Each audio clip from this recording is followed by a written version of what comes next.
All right, it is so good to see you guys. Welcome to Mobility Monday. We're going to start out with a quick chat about the three key areas of mobility. Although it's important that all of the muscular system and all of the musculoskeletal system in general stays organized, we can really anchor in on the ankles, the hips, and the thoracic spine, and how that lays out. The bottom of the foot, where the plantar fascia supports the arch, that should be stable. Right above that is the ankle, and that should be mobile. The knee, although it has the ability to rotate a little bit and be mobile, it is primarily a hinge joint. So we're going to consider the knee as a stable joint and the need for stability here. The hips, all kinds of movement. Internal rotation, external rotation, abduction, adduction, extension, flexion. So much movement through the hips, and we need to maintain that mobility. The lumbar spine, that should be stable. Again, like the knee, it has the ability to rotate and flex, side flex, forward flex, but it really is built to be stable. Above the lumbar spine, the thoracic spine. All the parts of the spine where the ribs attach, that's the thoracic spine. And those things, when they are moving, the ankles, the hips, and the thoracic spine, that means that the bottom of the foot, the knee, the lumbar spine, and the cervical spine can remain stable. So it really goes stable, mobile, stable, mobile, stable, mobile, stable. And if we can keep the body functioning like that, then we can overcome the forces of ground and gravity, and we can stay healthy, hopefully, if we just get that perfect dosage of intensity and recovery, so that the body can just remain in a healthy state. And that's what we're after. So Monday Mobility, and I haven't missed one in almost 3 years, guys. It really is about maintaining that integrity of the body in that way. So let's go ahead and get a little bit of a body scan using the foam roller. This can be a daily activity. I don't think you need to spend an hour on the foam roller. I think 5 to 10 minutes is absolutely brilliant. All right, so right here, we're gonna go right below the calf muscle, right at that musculotendinous joint, and just we're able to glide the skin across, a little bit of cross fiber, to make sure that there is gliding between the skin and the fascia and the muscle. Same thing on the other side, right below the calf muscle. Right there, nice and easy. And then we're gonna go right above the calf muscle, and we're gonna go to the lateral aspect of the lower leg. So right up there is that fibular head. And the fibular head is a joint that should function as a shock absorber for the lower leg and thus the entire body. So right up at the top here, right where my thumbs are, go ahead and let's take your thumbs. We're going to use it like a foam roller, and mine is a little spicy. That is a little bit of a spicy moment right there. So the tissue around that joint can sometimes become dehydrated, and then we lose mobility at that joint. It's a very small need for shock absorption. So right there, we want to move through that fibular head, right at the lateral aspect of the lower leg. Let's go ahead and hit the other side, 2 thumbs, lateral aspect, lower leg, and we're just kind of pushing into it. You'll know you're on the right spot if it's a little spicy. I had a nice run this morning. I'm just bringing back my running, and it's spicy from that run, which tells me that it was working. So that's good, working through that. Let's take it up onto the hips. So foam roller, we call this reactive foam rolling. We're just in the outside part of the hip, and again, we're gliding. We've got a little bit of the body weight going. I'm taking some of it off and just gliding the glutes across. Again, a little spicy. I'm feeling much more than a dull ache. If I'm really fit, or I'm just nailing the training, I don't have a lot of spicy in my body. It just feels a little dull and achy, like it's healing. Right now, I'm stepping it up a little bit. I'm not afraid to maybe reach a little bit on some of my training. And when you reach, you're gonna pay a little bit of the price. So I'm trusting that I can do the things necessary to get through the recovery and accelerate my training just a little bit here through this phase. So a little bit easier on the right side, which makes sense to me because my left hip has been under a little bit of pressure, and with the help of a great physical therapist, I am on now a very good path. So anytime you get a little niggle, you got to know your body. You got to know what is going to happen to me if something happens to me.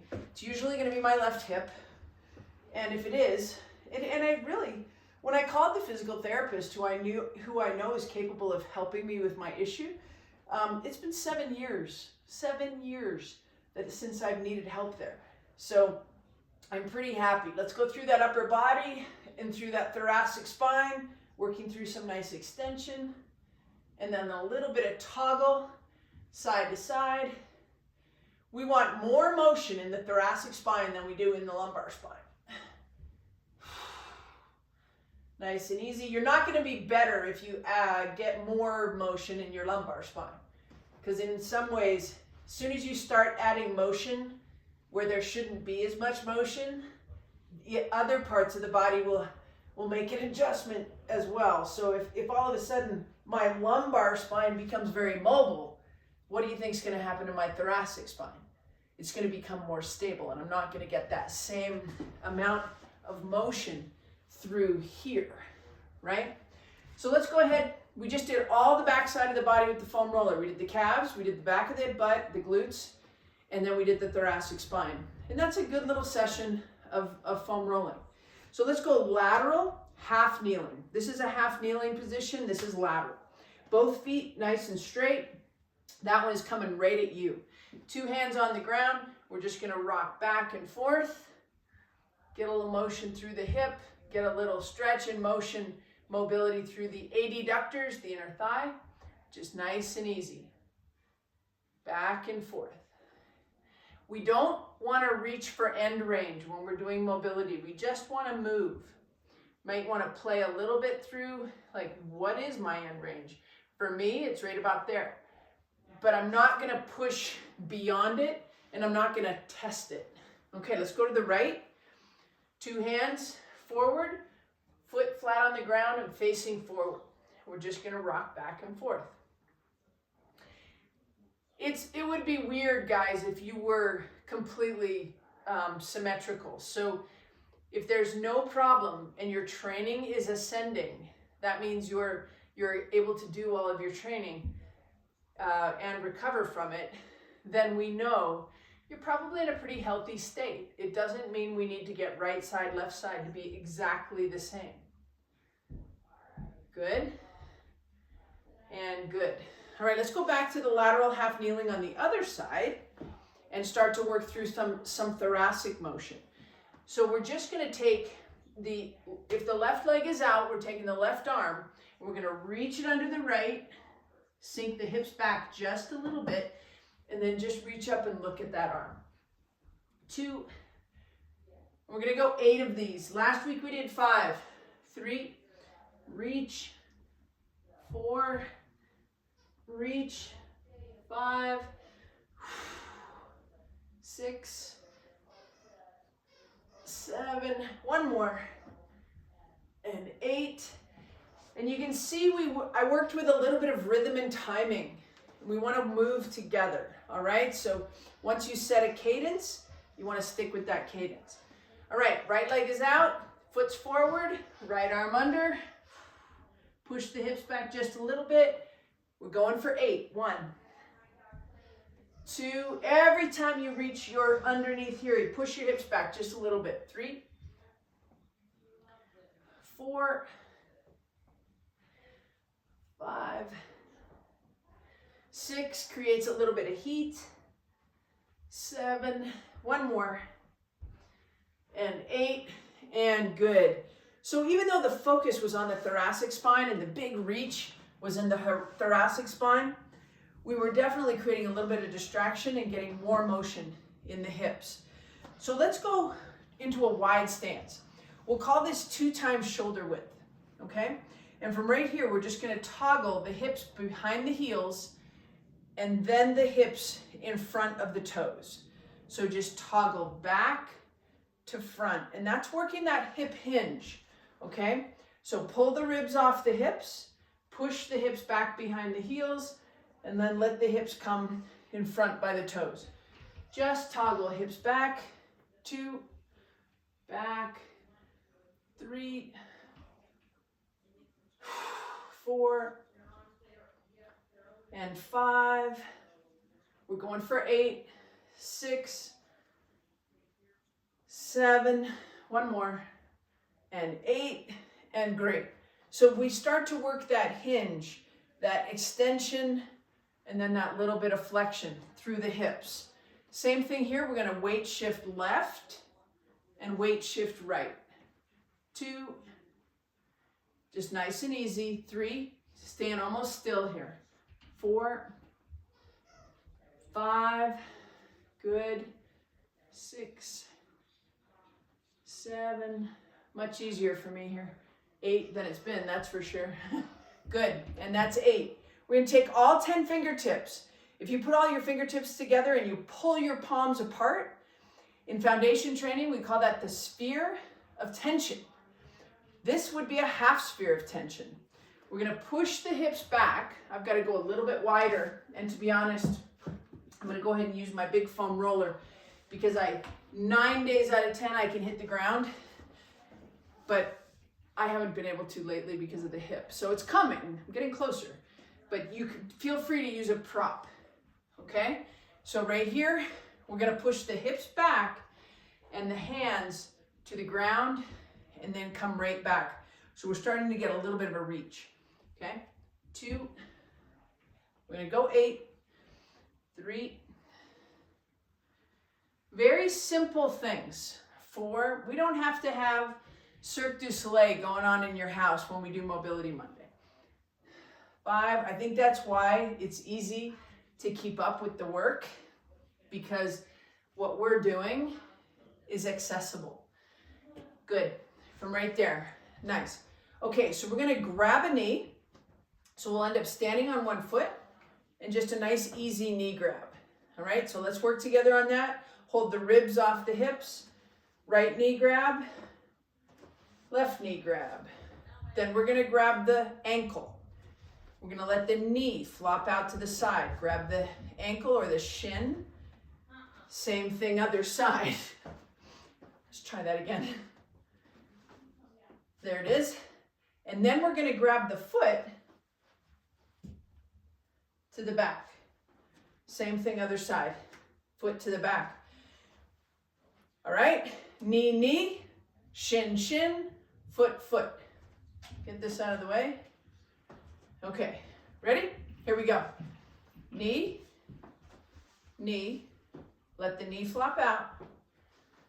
Shin, shin, foot, foot. 2 more rounds. Knee, knee, shin, 2, nice big grab. Foot and foot. 1 more round. Knee. Now you can give it a little yank if you want. Knee. Shin. Shin. Foot. And foot. Far from perfect, right? Tightness in the body will get very exposed in movements like knee, knee, shin, shin, foot, foot. All right, let's go right back to half sphere of tension to the ground. We're going to 8 reps. 1, 2, 3, 4, 5, good. 6, 7, and 8. All right, let's take it back down to the ground. And we're going to go through the foam roller again. So grab your foam roller. This time we've got heat going in the body. Done a lot of movement. So let's go ahead and just get into the belly of the muscle with the foam roller just a little bit now. Okay? So we're right in the middle of the lower leg, the calf muscle. A little bit of side to side toggle. And then let's floss through the foot 8 times. 8. Same thing on the other side. So we've got a little bit of pressure right through the calf. And this is a little bit of nerve flossing. So we make sure that that signal is going through the foot. 3, 4, 6, 7, 8. Okay, in the same vein of that, let's lay on the back. And we'll go ahead and put the foam roller under the knees. And that softens the hips just a little bit. We'll take the left femur into perpendicular, let the hands go behind, and we're just going to floss through the knee. 3, 8 times. 4, 5, 6, 7, 8. Same thing other side. We soften the hips by just putting a little bit of a support under the knee, hand behind in the hamstring, and we go 1, 2, 3, 4, 5, 6, 7, 8. We're going back to the left side. We're going to go 4 where we've been already. 2 on the 4th one. We're going to hold the leg long, nice and straight, and we're going through the foot 8 times. 3, 4, 5, 6, 7, 8. We'll do the same thing on the other side. So we'll go 4 from the knee, floss through the knee, through the hammy. 2, 3. At the top, we stay at the top, work the foot 8 times. 2, 3, 4, 5, 6, 7, 8, and good. So you can take that exact combination and do for 10, do it for 15, play with different combinations of counting and repetitions just to make sure that you're getting both sides nice and open. Okay, from right here, we're just gonna lift one side and then the other. Just a little bit of hip hike. Load one sits bone to the left and then load a sits bone to the right. 2, 3, 4, 5, 6, 7, and 8. And then we're going to go ahead and go into happy hips. So we want our feet wide. So if you have a yoga mat like this, you want your heels kind of on the mat and you want your toes off the mat. And we're just going to roll one side. This is one of my favorite hip mobilizers. 2, so we really do it a lot. 3, 4, 5, and now here, let me just stop you on 6. You want this right hip, if the right knee is on the midline, check it, check yourself. If your knee is way over by the foot, the right knee is by the left foot, take a look. You want to have a lot of space, at least a foot between that. This is an open hip. This is a closed hip. This hip is going to give the glute way more opportunity to work. Okay, I'm not saying it's going to, but the chance is way better if we've got an open hip. So from right here, let's go into this half-seated 90-90. Load the left sits bone. Keep the left side at 90 degrees, right side at 90 degrees, and all we're going to do is move through the hip, reach the hand across, and then come back. Hip and hand, 2. So this is moving first. The hip's coming first, the hand is second. 3, we'll go 8. 4, 5, real subtle movement here. 6, 7, one more, and 8. Good job. All right, so we can just switch that off, change it into a right butt, right sits bone, Right knee is on the bottom, 90-degree angle with the right knee, 90-degree angle with the left. Open left hip. Left hip's going to come to the middle. Left arm reaches. And we're just going to go 8 of those. Hip goes first. Time it correctly. 2, 3, 4, 5, 6, 7, one more, and 8. All right, guys, we've got a really, really exciting few months ahead of us. I hope this was a good Monday mobility for you. I look forward to next Monday. Remember, if you want to follow up, and there's a whole strength component that goes with my mobility strategies to help you stay mobile, strong, and keep moving forward in whatever sport you want to do. Super outcome-based programming. See you soon. Thanks for coming.